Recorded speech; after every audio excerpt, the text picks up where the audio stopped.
Welcome to this journey through one of the most disturbing cases recorded in the history of Charleston, South Carolina. Before we begin, I invite you to leave in the comments where you're watching from and the exact time you're listening to this narration.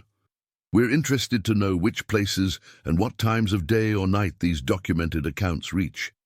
The year was 1839 when Nathaniel Rhodes first arrived in Charleston. The bustling port city was at its peak, with ships constantly arriving from Europe and the Caribbean, bringing with them goods, people, and sometimes secrets that were never meant to be uncovered. The cobblestone streets of the historic district echoed with the sounds of commerce and society, masking the whispers that ran beneath the surface of polite conversation.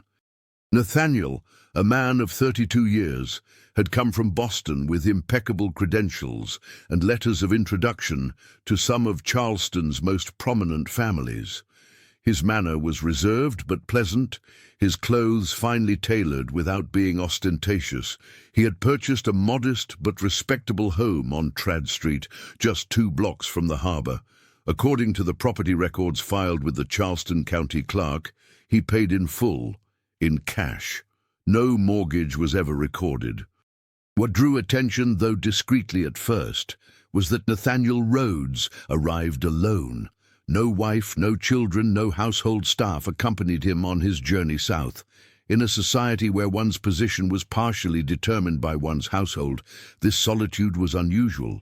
More unusual still was his stated occupation. He had come to research and document the shipping records of Charleston from 1790 to 1820.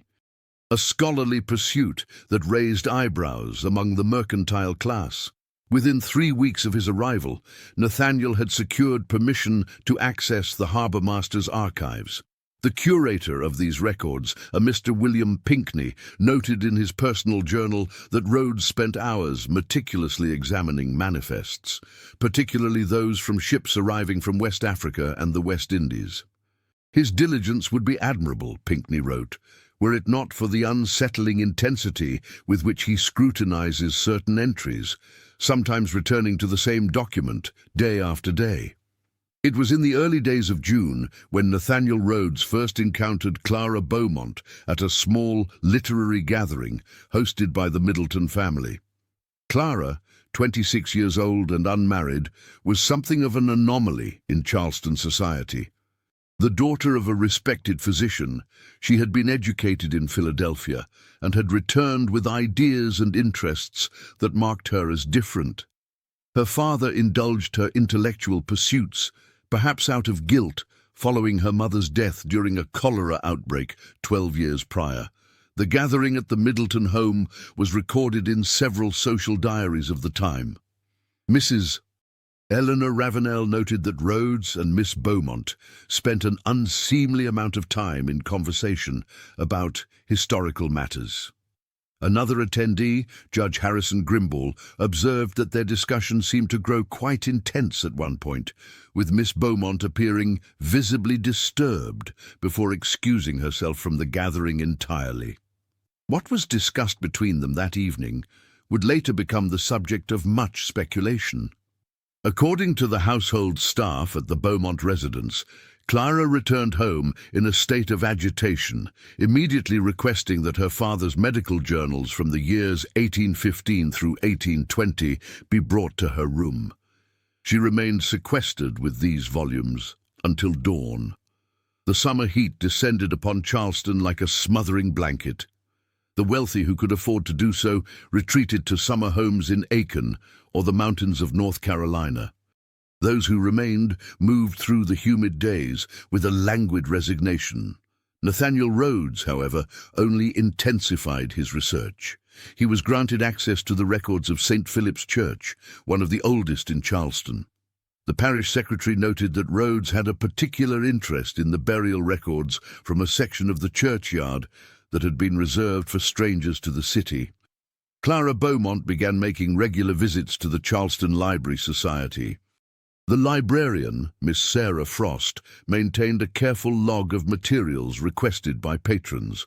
Clara's requests took a decidedly macabre turn, medical texts on tropical diseases, slave ship conditions, and curiously, several volumes on Charleston's history of quarantine procedures during yellow fever outbreaks. In mid-July, an unusual occurrence was noted in the Charleston Mercury newspaper. A brief item, tucked between reports of cotton prices and shipping schedules, mentioned that someone had attempted to access the sealed records from the 1822 yellow fever epidemic. The article speculated that this was likely the work of medical students from the college, but emphasized that these particular records had been sealed by order of the governor at that time. On July 23rd, Nathaniel Rhodes and Clara Beaumont were seen walking together along the Battery. This morning promenade was witnessed by at least 3 residents who later provided statements. Mrs. Catherine Huger recalled that the pair appeared to be in serious discussion, with Rhodes occasionally consulting what appeared to be notes. Clara seemed pale, even accounting for the parasol she carried to shield herself from the sun. At one point, they stopped walking altogether, and Clara appeared to sway slightly, as though overcome by the heat or by some disturbing revelation. The following day, Clara Beaumont did not appear at the weekly gathering of the Charleston Ladies' Botanical Interest Group, of which she was a founding member.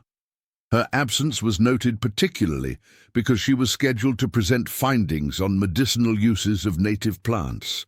A servant was dispatched to the Beaumont home to inquire after her health, only to be told by the housekeeper that Miss Beaumont was not receiving visitors due to a nervous complaint.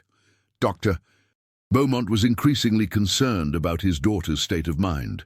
According to his private correspondence with a colleague in Philadelphia, Clara had become obsessed with a historical matter that she refused to fully explain. He described finding her one night in his study, surrounded by his medical journals, making notes about patients who had died under unusual circumstances during the 1822 epidemic. "She seems convinced," he wrote, "that there is a pattern to these deaths that has been deliberately obscured." August brought storms to the Carolina coast. The streets of Charleston flooded repeatedly, and the air hung heavy with moisture and the scent of decay. Nathaniel Rhodes expanded his research to include the records of the South Carolina Medical Society. His request to review the minutes of meetings from 1821 through 1823 was initially denied, as these were restricted to members of the medical profession. However, a letter of introduction from Dr. Beaumont eventually secured him access, a fact that raised eyebrows among the Society's leadership. On August 12th, an incident occurred that was recorded in the daily log of the Charleston Watch. Shortly after midnight, a watchman on patrol near the old quarantine hospital on Sullivan's Island reported seeing lights moving within the abandoned building. When he approached to investigate, he found the door ajar but no one inside. What he did discover, according to his report, were fresh footprints in the dust and what appeared to be recently disturbed papers in what had once been the hospital's administrative office. The watchman secured the building and made note of the intrusion, but no formal investigation was launched. 3 days later, Dr. Beaumont sent for Dr. James Moultrie, a colleague and friend, to examine Clara. Dr. Moultrie's notes from this consultation, discovered decades later among his papers, described Clara as showing signs of acute nervous exhaustion. More troubling, she exhibited fixed ideas of a conspiratorial nature and spoke repeatedly about what was brought on the harmony and those who were never accounted for. Dr. Moultrie recommended rest, seclusion, and the administration of laudanum to calm her agitated state. As August drew to a close, Nathaniel Rhodes made an unexpected request to the city authorities. He applied for permission to exhume a grave in the stranger section of St. Philip's churchyard. The request, preserved in municipal records, cited historical research of significant public interest, but provided no specific details. The request was denied by the church vestry, who expressed their shock at such an unusual and disturbing proposal. Clara Beaumont's condition continued to deteriorate. The household staff reported hearing her pacing in her room at night, sometimes speaking in urgent whispers as though conversing with an unseen companion. Dr. Beaumont finally made the difficult decision to send his daughter to the care of relatives in Philadelphia. Arrangements were made for her to travel north on the packet ship Carolina, scheduled to depart on September 7th.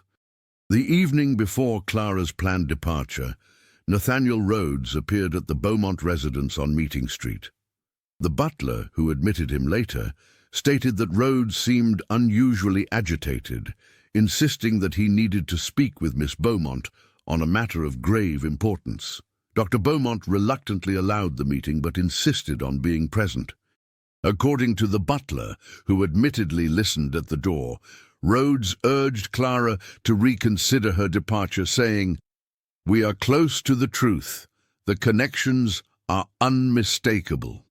Dr. Beaumont eventually asked Rhodes to leave, but not before Rhodes pressed a small leather notebook into Clara's hands, whispering something that the butler could not hear. After Rhodes departed, Clara locked herself in her room with the notebook and refused to speak even to her father. The morning of September 7th dawned grey and threatening. A storm was approaching from the southeast, and the harbour pilot advised delaying the Carolina's departure until the weather cleared. Clara Beaumont never arrived at the dock. When servants were sent to her room to collect her trunks, they found the door locked. After repeated knocking went unanswered, Dr. Beaumont ordered the door forced open. Clara's room was empty. The window was open, the curtains billowing in the wind. On her desk lay Rhodes' notebook, open to a page filled with what appeared to be a list of names, dates, and cryptic annotations. Next to it was a note in Clara's handwriting. "Father, I must know the truth about what happened on Sullivan's Island. Forgive me."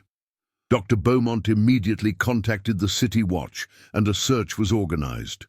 Messengers were sent to Nathaniel Rhodes' home on Trad Street, only to find it likewise empty. Neighbors reported seeing Rhodes leaving shortly after midnight, carrying a lantern and what appeared to be a small traveling case. As the storm intensified, the search for Clara and Rhodes focused on Sullivan's Island, based on Clara's note. A small boat was reported missing from the city dock, and a fisherman claimed to have seen a craft, matching its description, heading toward the island, despite the worsening weather. By nightfall, the storm had become a full gale. The search party that had gone to Sullivan's Island was forced to take shelter in the abandoned quarantine hospital, ironically the very building they had come to search. It was there, by lantern light, that they discovered evidence that someone had been using the building's old records room. Papers were spread across a table, and a map of the island was pinned to the wall, with several locations marked in red ink. When the storm subsided the following morning, the search resumed. Footprints were discovered leading from the small dock on the island's western shore toward an area of marshland to the north of the quarantine building. The tracks eventually led to what appeared to be an old burial ground, unmarked on any official maps. Here, the ground had been recently disturbed. Someone had been digging. What they found in that freshly excavated pit would become the subject of hushed conversations and official denials for decades to come. According to the written statement of Captain Thomas Reynolds of the Charleston Watch, they discovered a mass grave containing the remains of at least 20 individuals. Based on the remnants of clothing and personal effects, these appeared to be the bodies of enslaved people. But what caused the search party's horror was not merely the discovery of the grave itself, but the condition of the remains. Dr. Joseph Johnson, who accompanied the search party as a medical examiner, refused to include certain details in his official report. However, in a private letter to a colleague at the University of Pennsylvania, he wrote, "The condition of the remains suggests a medical procedure of the most grotesque and unconscionable nature was performed upon these unfortunate souls. Evidence indicates surgical interventions that go beyond any legitimate medical practice." I cannot help but conclude that these individuals were subjects of experimentation rather than victims of disease. Nathaniel Rhodes and Clara Beaumont were never found. The small boat they presumably took to the island was discovered smashed against the rocks on the eastern shore. The official report concluded that they had likely perished in the storm while attempting to leave the island. Dr. Beaumont fell into a deep melancholy following his daughter's disappearance. His medical practice languished, and he became increasingly reclusive. In a final letter to his brother-in-law in Philadelphia, dated November 1839, he wrote, "I fear Clara discovered something that was never meant to be known.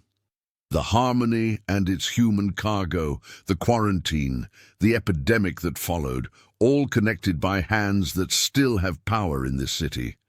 I have been advised, in terms that permit no misunderstanding, to cease my inquiries." 3 weeks after writing this letter, Dr. Beaumont was found dead in his study. The coroner ruled it a case of apoplexy, but rumors persisted that he had taken his own life.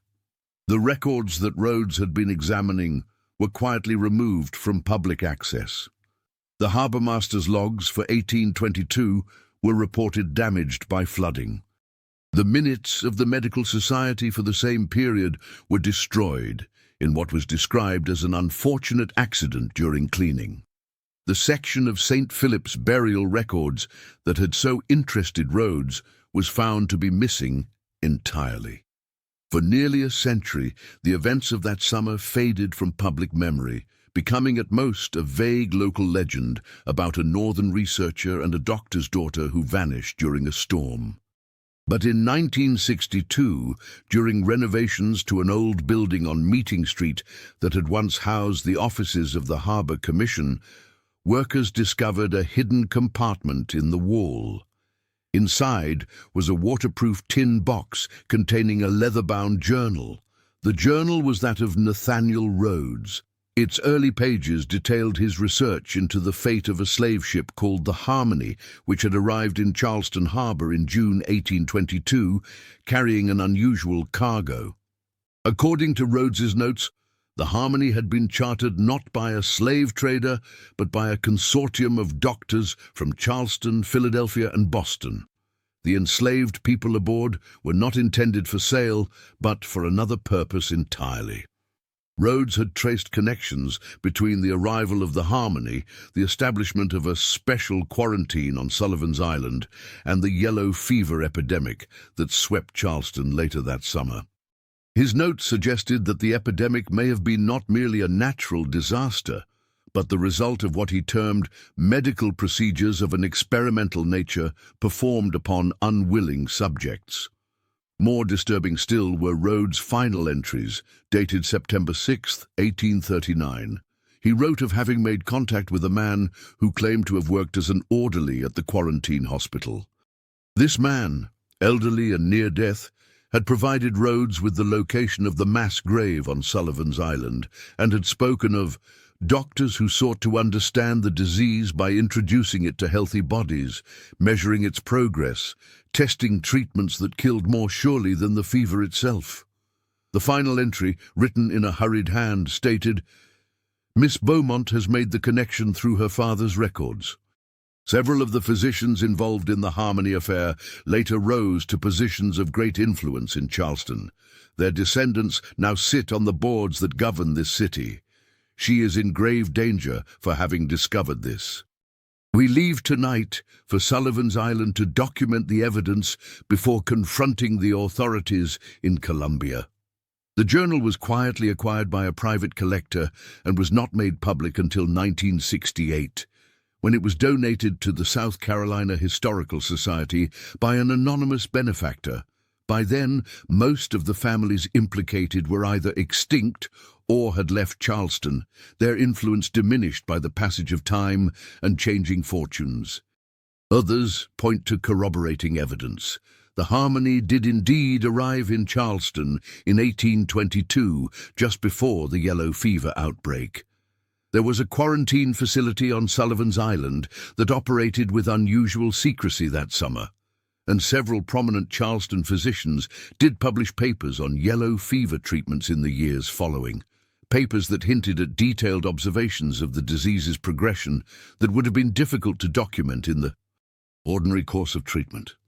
Historians who have studied Rhodes' journal remain divided on its authenticity and the veracity of its claims. Some suggest it is an elaborate hoax, perhaps created decades after the events it purports to describe. The mass grave itself has never been conclusively relocated.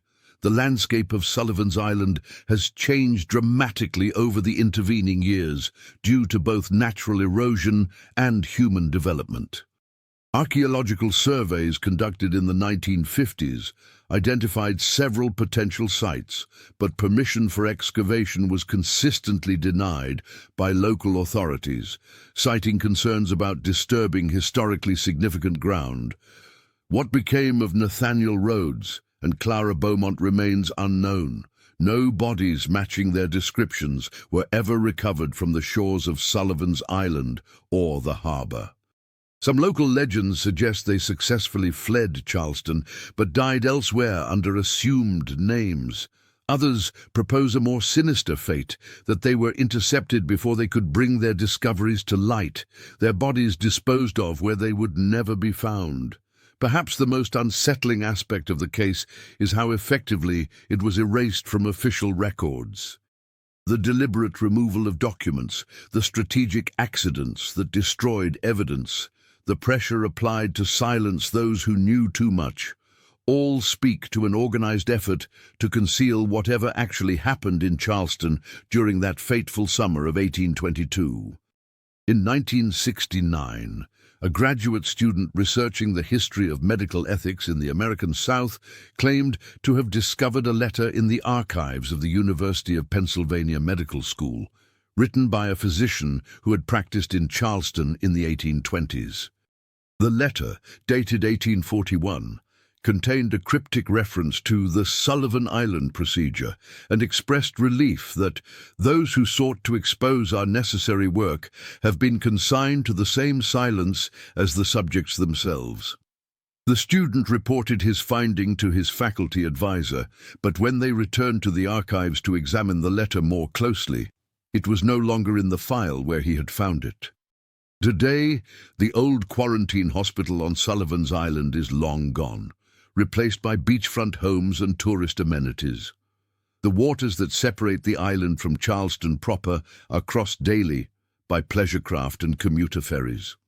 Few of those who make the journey are aware of the dark chapter in the island's history, or of the two people who disappeared trying to bring it to light. Occasionally, after strong storms reshape the shoreline, unusual objects are found in the sand. Bone buttons, glass vials, fragments of medical implements from another era. Local authorities typically attribute these finds to shipwrecks or the gradual erosion of old dumping grounds. They discourage further investigation. And sometimes, rarely, usually in the hours before dawn, when the tide is at its lowest ebb, lights are reported moving across the marshes on the northern side of the island, as if someone carrying a lantern is still searching for something buried there long ago. Park rangers and local police have investigated these reports multiple times over the years, but have never found anyone in the area. The last known photograph of the unmarked burial ground, taken in 1953 before the area was redeveloped, shows a desolate patch of land, partially submerged at high tide, with a single weathered wooden post marking what might have been an entrance. The photograph resides in the collection of the Charleston Historical Society, incorrectly labeled as Abandoned Dock, Sullivan's Island, circa 1950. As for the records of the ship Harmony, the harbour logs that documented its arrival, the manifest of its human cargo, and the medical notes that may have detailed what happened to those aboard, these remain lost to history. Perhaps they still exist, hidden away in some private collection or buried in misfiled archives. Or perhaps they were destroyed long ago by those determined to ensure that some secrets remain buried, like bodies in unmarked graves, that slowly sink into the marshlands, becoming one with the dark waters that surround Sullivan's Island. The truth about what Nathaniel Rhodes and Clara Beaumont discovered in 1839 may never be fully known. But in the quiet corners of Charleston's historic district, in the old homes where generations of the city's elite have lived and died, their names are still occasionally whispered with a mixture of fear and regret. Not as romantic figures who perished in a storm, but as people who came too close to uncovering a truth that some believed was better left hidden beneath the genteel surface of Charleston society. And sometimes, on quiet nights when the fog rolls in from the harbor, shrouding the old city in mist, residents of Trad Street report hearing footsteps on the cobblestones outside. Footsteps that stop before the house where Nathaniel Rhodes once lived, as if someone has returned, still searching for answers, still hoping to bring light to one of the darkest chapters in Charleston's long and troubled history. In 1965, a retired history professor named Dr. Margaret Holbrook began researching the Rhodes-Beaumont disappearance. Her interest was piqued after reading Rhodes' journal at the South Carolina Historical Society. Dr. Holbrook spent nearly 3 years tracking down descendants of families mentioned in Rhodes' notes, searching for private papers that might have escaped the systematic removal of official records. Her most significant discovery came from the attic of a summer home in Aiken, where the great-granddaughter of Dr. James Moultrie had preserved a collection of her ancestors' personal correspondence. Among these letters was one dated October 1839, addressed to a colleague in London. In it, Dr. Moultrie expressed deep unease about the Beaumont girls' discoveries and the subsequent disappearance of both her and Rhodes. "I fear that what transpired on Sullivan's Island in 22 has claimed yet more victims," Moultrie wrote. "The experiment was ill-conceived from its inception, born of scientific arrogance and a disregard for the humanity of those deemed lesser. That we sought to understand the fever's mechanism by deliberate infection was itself unconscionable. That we selected subjects based on their status as property rather than persons compounds the moral failure. And now, to silence those who would expose this dark chapter, I cannot reconcile this with the oath I took as a physician." The letter suggested that Moultrie himself had not been directly involved in the original experiments, but had learned of them later through professional connections. His distress seemed genuine, yet he had apparently never spoken publicly about what he knew, perhaps out of fear or a misguided sense of professional loyalty. Dr. E.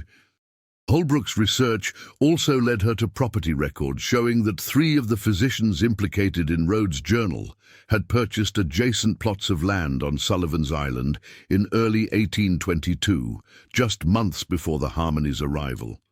These properties included the area where the quarantine facility was later established. More tellingly, all 3 properties were sold within 2 years of the yellow fever epidemic, and all 3 doctors relocated from Charleston shortly thereafter, one to Europe, one to New Orleans, and one to the newly established Medical College of Georgia. In the spring of 1967, Dr. Holbrook applied for permission to conduct archaeological investigations at the suspected site of the mass grave on Sullivan's Island. Her application included copies of historical maps, excerpts from Rhodes's journal, and supporting documentation from her research. The Charleston Historical Commission delayed their decision for several months before ultimately denying the request, citing concerns about private property rights and the potential disruption of historically significant terrain. Frustrated but undeterred, Dr. Holbrook decided to approach the investigation from another angle. If she couldn't examine the physical evidence of the grave, perhaps she could find more documentary evidence about the Harmony itself. She traveled to Liverpool, England, where the ship had reportedly been registered, to search the maritime records there. What she discovered in the Liverpool archives was unexpected. According to the official registry, the Harmony had indeed sailed for Charleston in 1822. However, the ship's stated purpose was to transport medical supplies and personnel to assist with fever outbreaks in the southern colonies. The ship's owner was listed not as an individual or a trading company, but as the Atlantic Medical Research Society, an organization about which the archives contain no other information. Even more curious was the record of the Harmony's return voyage. The ship did leave Charleston in September 1822, bound for Liverpool, but it never arrived at its destination. Maritime insurance records indicated that the Harmony was presumed lost at sea, with all hands and cargo. Dr. Holbrook's notes, found among her papers after her death, speculated that the loss of the Harmony may not have been accidental. If the ship carried not only human cargo on its outbound journey, she wrote, but also detailed records of the experiments conducted at the quarantine facility, its disappearance would have been convenient for those wishing to erase all evidence of what transpired. By 1968, Dr. Holbrook's health was failing, but she made one final effort to uncover the truth. She placed advertisements in newspapers in Boston, Philadelphia, and Charleston, seeking information about Nathaniel Rhodes or Clara Beaumont from anyone who might have family connections or historical knowledge. Most of the responses were dead ends, amateur historians and curiosity seekers with nothing substantial to contribute. But one letter, postmarked from a small town in Maine, caught her attention. The writer, an elderly woman named Elizabeth Harding, claimed to be the great-niece of Clara Beaumont through Clara's maternal line. According to Ms. Harding's letter, her grandmother had always maintained that her Aunt Clara had not died on Sullivan's Island, but had escaped Charleston with Nathaniel Rhodes. They had fled north, she claimed, assuming new identities and settling in a small fishing village on the coast of Maine. They had lived quiet, reclusive lives, never returning to the South and never publishing their findings. Ms. Harding enclosed what she described as the only surviving photograph of the couple, supposedly taken in 1862 on the occasion of their 20th wedding anniversary. The photograph showed an austere middle-aged couple standing in front of a modest coastal home. The man's face was partially obscured by a beard, while the woman wore her hair pulled back severely from a face marked by hard years. Dr. Holbrook was initially skeptical of Ms. Harding's claims. The story seemed too convenient, too much like the happy ending one might wish for Rhodes and Beaumont, rather than the grim fate most historical evidence suggested. However, she arranged to visit Ms. Harding in Maine to examine any additional evidence the woman might have. Sadly, Dr. Holbrook never made this journey. She suffered a stroke in December 1968 and died 3 weeks later. Her research notes, correspondence, and the letter from Elizabeth Harding were donated to the South Carolina Historical Society by her niece, but remained uncatalogued for several years. When a new archivist finally processed Dr. Holbrook's papers in 1974, the letter from Elizabeth Harding was missing, as was the photograph it had allegedly contained. A note in the file, written by the previous archivist, stated simply, "Items removed by request of the Charleston Historical Commission for review, never returned." The most tantalizing piece of evidence to emerge in recent decades came not from formal historical research, but from an unexpected source. In 1982, during renovation of an old sea captain's house in Rockport, Maine, workers discovered a hidden compartment beneath a window seat on the second floor. Inside was a small tin box containing a journal, a locket containing 2 locks of hair, one dark, one fair, and a hand-drawn map of Sullivan's Island with several locations marked with small crosses. The journal was water-damaged and largely illegible, but several pages remained readable. The handwriting appeared to match surviving examples of Clara Beaumont's script from letters in her father's papers. One passage, dated April 1843, read, N. believes we are still at risk even after all these years. He starts at every unexpected sound, watches every stranger who comes to the village with suspicion. Perhaps he is right to do so. What we uncovered in Charleston was not merely a crime, but a conspiracy reaching into the highest levels of society and medicine.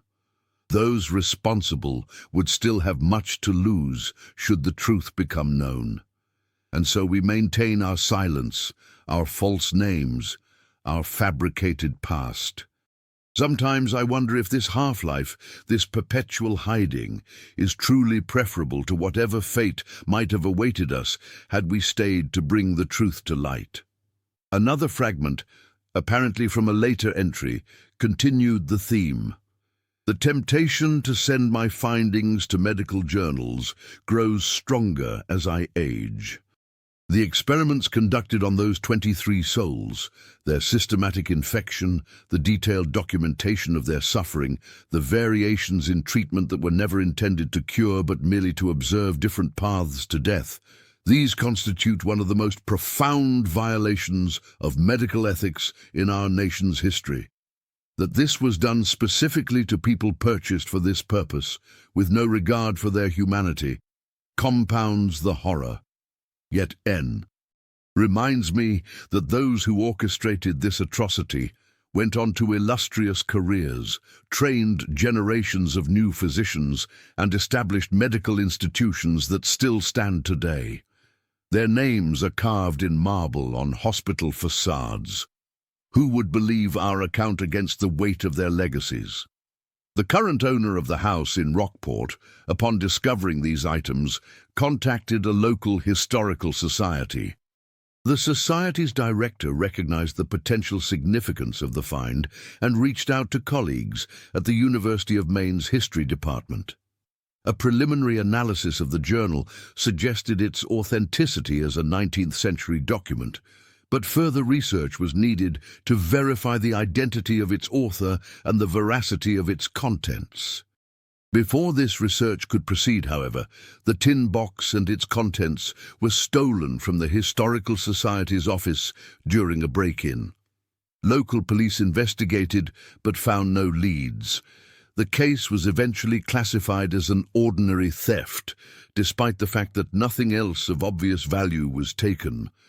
For those few who have studied the Rhodes-Beaumont case in depth, these scattered fragments of evidence point to a disturbing conclusion: that respected physicians, operating under the guise of scientific research, conducted fatal experiments on enslaved people during the 1822 yellow fever epidemic.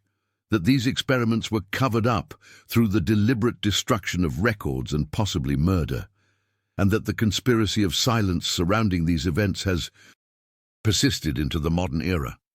Yet without the mass grave, without the complete journals of either Rhodes or Beaumont, without the records of the Harmony or the quarantine facility, the full truth remains elusive.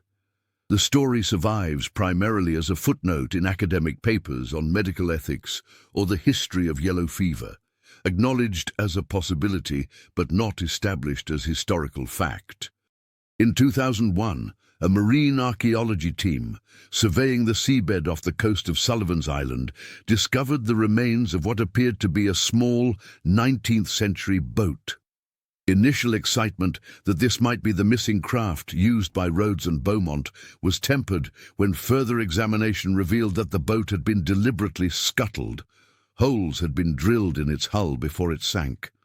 No human remains were found in or near the wreck.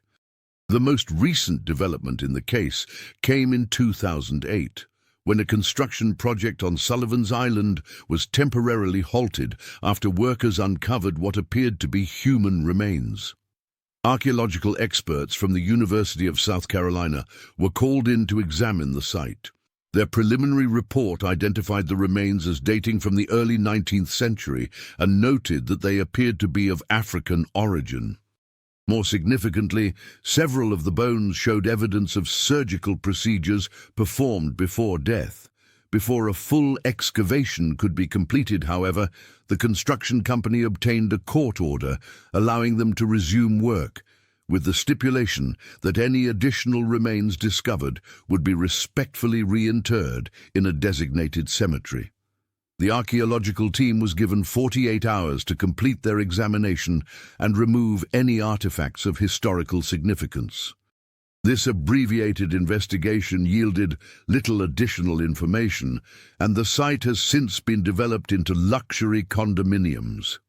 Today, the story of Nathaniel Rhodes and Clara Beaumont exists in a liminal space between established history and legend. Walking tours of historic Charleston occasionally mention them as part of the city's ghost lore. The house on Trad Street, where Rhodes once lived, has been renovated multiple times and currently serves as an upscale vacation rental, marketed with no mention of its former occupant or his fate. Yet for those who know what to look for, traces of the story remain. In the archives of the South Carolina Historical Society, Rhodes' journal sits in acid-free storage, its pages yellowed but its accusations still legible. In the old graveyard at St. Philip's Church, there is a section where the headstones are weathered beyond reading, the strangers section that so interested Rhodes in his research.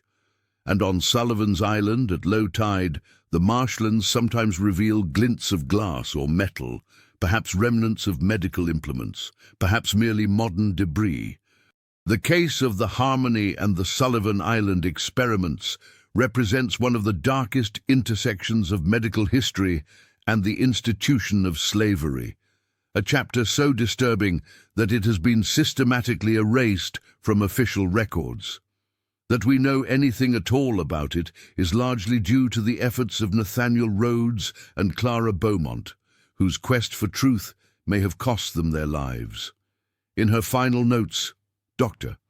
Margaret Holbrook wrote, "History is not merely what happened, but what we allow ourselves to remember. The systematic amnesia surrounding the Rhodes-Beaumont case speaks to more than just the protection of reputations. It reveals our national unwillingness to confront the most disturbing aspects of our medical and racial history. Until we are ready to acknowledge such chapters honestly, we remain vulnerable to repeating them in new forms." The marshlands of Sullivan's Island continue to shift with each tide and storm, alternately concealing and revealing their secrets. What other evidence might lie buried there, slowly sinking deeper into the mud with each passing year? What other documents might be hidden in attics, misfiled in archives, or sealed in university collections, awaiting discovery by someone willing to piece together this dark puzzle? And what of Nathaniel Rhodes and Clara Beaumont themselves? Did they truly perish in the storm of September 7th, 1839? Were they silenced by those who wished to protect a terrible secret? Or did they escape to Maine, living out their days in anonymity, carrying the burden of what they knew but could not safely reveal? Perhaps someday the full truth will emerge. Until then, their story remains a whispered caution about the price of knowledge and the lengths to which power will go to protect itself from accountability. Like so many uncomfortable truths in American history, it lies just beneath the surface of the official narrative, waiting for someone brave enough or foolish enough to uncover it. On certain nights, when the fog rolls in from Charleston Harbor and shrouds Sullivan's Island in mist, locals sometimes report seeing two figures walking along the northern shore, one carrying what appears to be a lantern, the other clutching what might be a journal or portfolio. They move with purpose toward the marshlands, as if still searching for evidence, still seeking justice for those who lie in unmarked graves, still hoping to bring to light what has so long remained in darkness. Those who have glimpsed these figures say they vanish when approached, leaving behind only footprints that the incoming tide quickly erases. Just as time and tide have nearly erased the story of Nathaniel Rhodes and Clara Beaumont, two people who dared to ask questions about one of the most disturbing medical experiments in American history. and who may have paid the ultimate price for their curiosity.